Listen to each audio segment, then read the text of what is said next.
3.5 लाख करोड़ का कर्जा है गुजरात सरकार के ऊपर, वो तो एक चीज फ्री नहीं दे रहे हैं। लाखों करोड़ का कर्जा है, क्या नाम है, हरियाणा के ऊपर, वो तो कुछ फ्री का नहीं दे रहे हैं। लाखों करोड़ का कर्जा देखिए, पीछे एक बार घुमाओ, एक्सप्रेस प्रदेश 10 गुना टोल टैक्स इन्होंने लगा दिया है।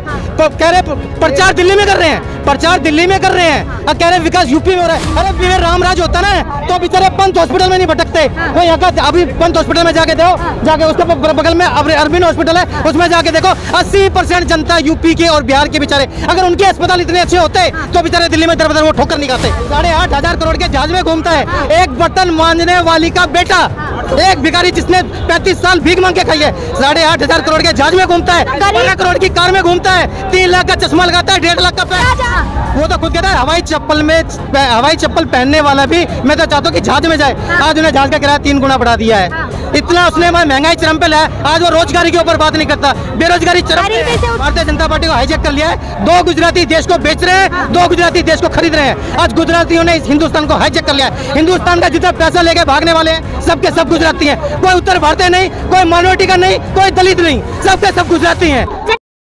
ये केंद्र सरकार की तानाशाही है, मोदी की तानाशाही है। मोदी चाहता है कि इस देश में मेरा ही राज चले और किसी का राज ना हो। तानाशाही क्यों सर? मोदी जी कहते हैं लोकतंत्र है, मेरी माँ है। क्यों अध्यादेश लाए ये?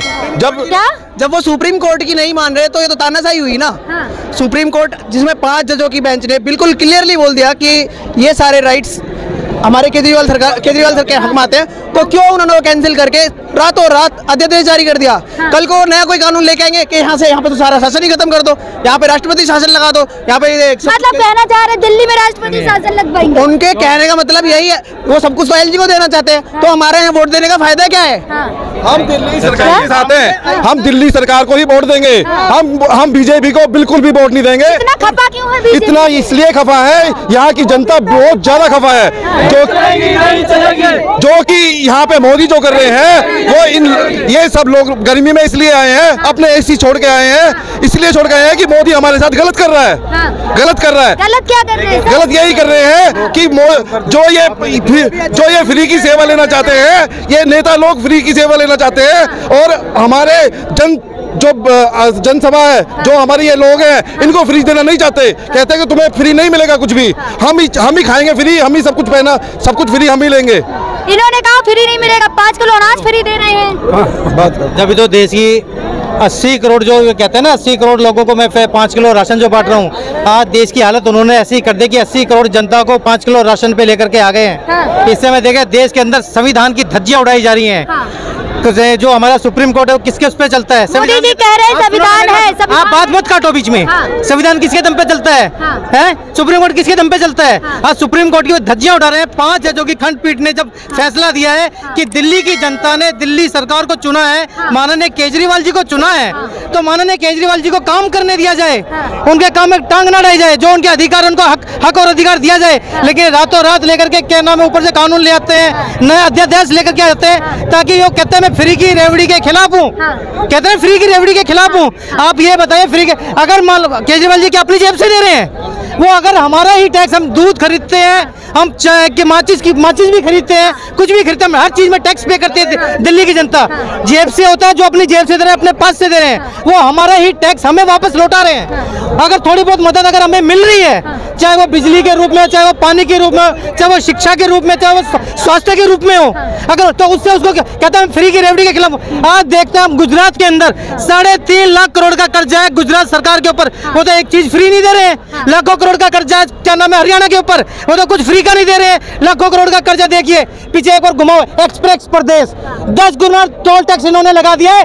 तो कह रहे प्रचार दिल्ली में कर रहे हैं, प्रचार दिल्ली में कर रहे हैं, और कह रहे हैं विकास यूपी में हो रहा है। अरे यूपी की जनता को बताओ ना, ये दिल्ली को बता रहे हो आप। सर दिल्ली में भी तो कुछ परसेंट तो यूपी की जनता भी रहती है। तो यूपी की जनता, लेकिन कागज कहाँ के यूज कर रहे हैं? वो अस्पताल कहाँ से भरे हुए हैं? अस्पताल कहाँ के भरे हुए हैं? आप जाके देखो 80% लोग यूपी और बिहार के बेचारे लोग इलाज कर रहे हैं। अगर यूपी के अंदर इतना अच्छा विकास होता तो बेचारे दर बदर यहाँ नहीं भटकते। यूपी रामराज है, सुने यूपी रामराज। अगर यूपी में रामराज होता ना तो बेचारे पंत हॉस्पिटल में नहीं भटकते। तो यहाँ का अभी पंत हॉस्पिटल में जाके देखो, जाके उसके बगल में अरविंद हॉस्पिटल है, उसमें जाके देखो 80% जनता यूपी के और बिहार के बेचारे, अगर उनके अस्पताल इतने अच्छे होते तो बेचारे दिल्ली में दर बदर वो ठोकर नहीं खाते, दिल्ली में दर बदर ठोकर नहीं खाते। अगर माननीय केजरीवाल जी अपनी जनता को, अब आज भी नेताओं का आप 15,000 रुपए आज भी उनको भत्ता दिया जाता है टेलीफोन का। बताए एक आदमी को, एक नेताओं को सारी फैसिलिटीज मिले वो तो ठीक है, लेकिन अगर जनता को थोड़ी बहुत फैसिलिटीज दे दिया जाए तो उससे आप लोगों को दर्द होता है।